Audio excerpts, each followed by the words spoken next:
নমস্কার বন্ধুরা, জেসিস kitchen and বেকিংয়ে আমার সকল দর্শক বন্ধুদের স্বাগত জানিয়ে শুরু করছি আমার আজকের রেসিপি মাছের মাথা দিয়ে পুঁই শাক। এই রেসিপিটা নিয়ে বলার তো কিছু নেই, কারণ এই পুঁই শাকের চচ্চড়ি মাছের মাথা দিয়ে আমরা সকলেই করে থাকি। তবে আমি আজকে কিভাবে করেছি সেটা আজকে আপনাদের সঙ্গে শেয়ার করছি। তাহলে আসুন দেখে নিই আমার আজকের রেসিপি। পুঁই শাকের এই রেসিপিটার জন্য আমি এখানে 500 গ্রাম পুঁই শাক নিয়েছি। এবার এগুলোকে ভালো করে কেটে ধুয়ে নিয়েছি। যেহেতু পুঁই শাকের চচ্চড়ি করব, চচ্চড়িতে যে কোনো সবজি দেওয়া যায়। আমি এখানে দুটো বেগুন, একটা ঝিঙে, কিছুটা কুমড়ো আর দুটো আলু নিয়েছি। সেগুলোকে এরকম টুকরো টুকরো করে কেটে ভালো করে ধুয়ে নিয়েছি। এই মাছের মাথা দিয়ে পুঁই শাকটা করবো বলেই আমি একটা কাতলা মাছ নিয়ে নিয়েছি, মানে কাতলা মাছের মাথা। সেটাকে আমি টুকরো টুকরো করে কেটে ভালো করে ধুয়ে নিয়েছি। এবার এর মধ্যে দিয়ে দেবো 1/2 চামচ নুন,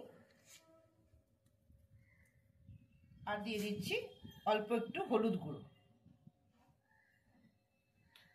এবার সমস্ত মাথার মধ্যে, মানে মাথার টুকরোগুলোর মধ্যে নুন আর হলুদটাকে ভালো করে মাখিয়ে রেখে দেব। নিয়ে নিলাম 2 চামচ সাদা সর্ষে, আর এর মধ্যে মিশিয়ে নিচ্ছি 1/2 চামচ কালো সর্ষে। এবার এর মধ্যে দেব অল্প একটু নুন, কারণ নুন দিয়ে বাটলে না এই সর্ষে বা এই যে কালো সর্ষে দেওয়ার যারা তেতো ভাব হয়, নুন দিয়ে বাটলে সেই তেতো ভাবটা থাকে না। দিয়ে দিচ্ছি 3টে কাঁচা লঙ্কা, ঝালটা আপনারা আপনাদের পছন্দ মতো দেবেন। অল্প একটু জল দিয়ে এটাকে ভালো করে পেস্ট করে নিতে হবে। প্রথমেই কড়াইয়ে দিয়ে দিলাম সর্ষের তেল মাছের মাথাগুলো ভাজবার জন্য। তেলটা গরম হয়ে গেছে, কড়াইয়ের গায়ে একটু বুলিয়ে নিয়ে যাতে মাছের মাথাগুলো লেগে না যায় সেই জন্য এবার ছেড়ে দেব মাছের মাথার টুকরোগুলো।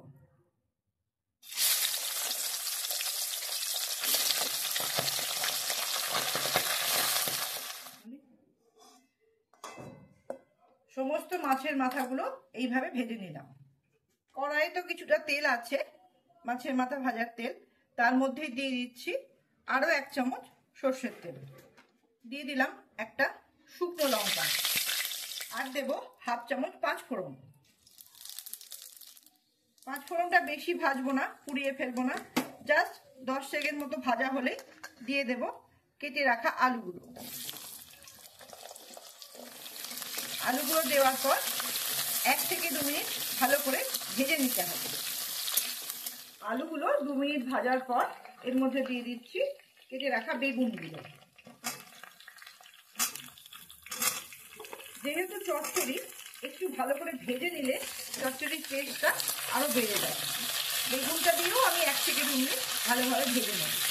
এবার দিয়ে দিচ্ছি বাকি সবজিগুলো, মানে কুমড়ো, ঝিঙে, যা যা সবজি থাকবে বাকিগুলো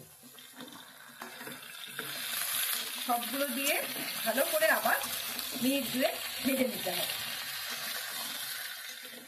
সমস্ত সবজিগুলো দেওয়ার পর ভালো করে ভাজা হয়ে গেলে দিয়ে দিচ্ছি 1 চামচ হলুদ গুঁড়ো।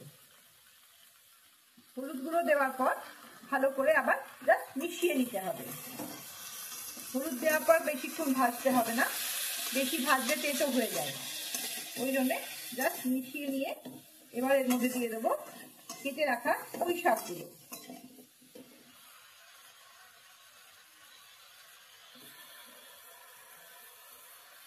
সমস্তটা একবারে দিতে পারিনি, তাই খানিকটা দিয়ে সবজিগুলোর সঙ্গে আগে ভালো করে মিশিয়ে একটু কমিয়ে নিচ্ছি, কারণ এটা কড়াইয়ে দিলেই জলটা বেরোবে, জল বেরোতে বেরোতে কমে যাবে শাকটা।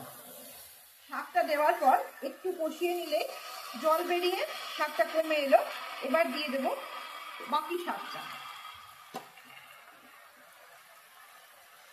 এবার সমস্তটাকে ভালো করে মিশিয়ে নেব। সব সবজির মধ্যে পুঁই শাকগুলো 2 মিনিট ধরে মিশিয়ে নেবার পরে দিয়ে দেব বেটে রাখা সর্ষে আর কাঁচা লঙ্কাটা। এতে খুব বেশি জল দেব না, মানে বাটার সময় যেটুকু জল দিয়েছি সেটুকুই। আর সর্ষে দিয়েও বেশি এটাকে কষানো যায় না, তেতো হয়ে যায়। জাস্ট হালকা হাতে মিশিয়ে দেব। সর্ষে লঙ্কা বাটা দেওয়ার পরে দিয়ে দেব নুন। আমি এখানে 1.5 চামচ নুন দিচ্ছি, আর দিয়ে দেব 1.5 চামচ চিনি। কেননা চচ্চড়িতে একটু শুকনো শুকনো ঝাল, নুন, মিষ্টি সমস্তটা হলেই খেতে বেশি ভালো লাগে। এবারে দিয়ে দিচ্ছি ভেজে রাখা মাছের মাথাগুলো। এবার সবগুলোকে ভালো করে একটু মিশিয়ে নিচ্ছি। এইভাবে মিনিট 2 একটু মিশিয়ে নিলাম। এবার গ্যাসের ফ্লেমটা একদম মিডিয়ামে রেখে আমি দিয়ে দিচ্ছি 2 চামচ সর্ষের তেল। এই মিডিয়াম ফ্লেমে রেখে আমি এটাকে ঢাকা দিয়ে দেবো সেদ্ধ হওয়ার জন্য। তেল দেওয়ার পর কিন্তু আমি আর মেশাচ্ছি না, এইভাবে মিডিয়াম ফ্লেমে রেখে ঢাকা দিয়ে দিচ্ছি মিনিট 5 জন্য। 5 মিনিট হয়ে গেছে। এবার ঢাকাটা খুলে দেখে নিই সেদ্ধ হয়েছে কিনা।